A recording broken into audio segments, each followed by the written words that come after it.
Deliver na naman tayo kay Casa Treasure. Ano lang, mga 3 lang. Next na tayo. Mabilisang deliver tayo, pero sabihin natin deliver serye episode 45 na to. 3 lang tayo, deliver tayo ng isang GMA, isang Tagaytay, saka isang Dasma lang to. Kaya tara na, let's go. Madali lang natin to. Clap po, sir. First drop dito sa may Marlica West. Ayun, teka lang. Wala akong baryat.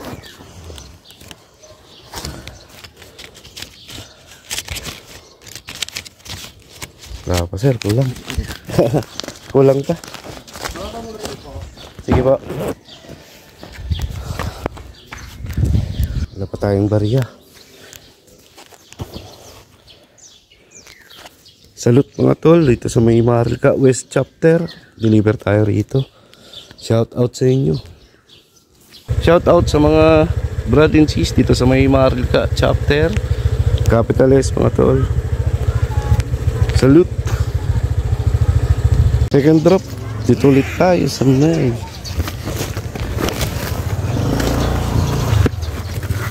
Barangay Memehe.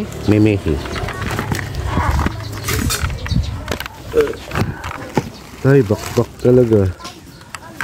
Tapos natin dun sa Tagaytay, bilakbak natin dito. Pababa. 9 yan.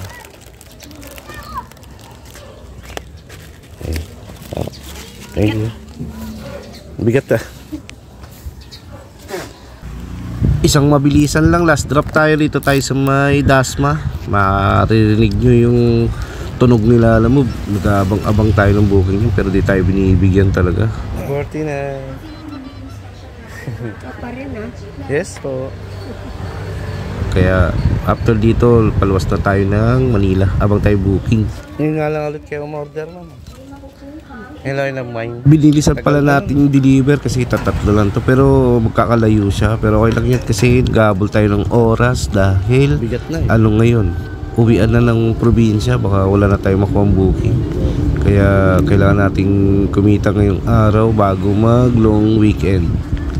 Ang daming puputok na booking, hindi ko makita, gawa ng susukli pa ako kay nanay. Pero mamaya yan, pag nakatutok na ako sa cellphone yan, hindi na ako bibigyan yan. Pagkakada swipe mo, wala na yung booking. LTO agad or change. Bahala ka na nga, alam mo, ewan ko sa'yo. Thank you po. Ay, medyo mabigat na yan. Ay po, sige po, thank you.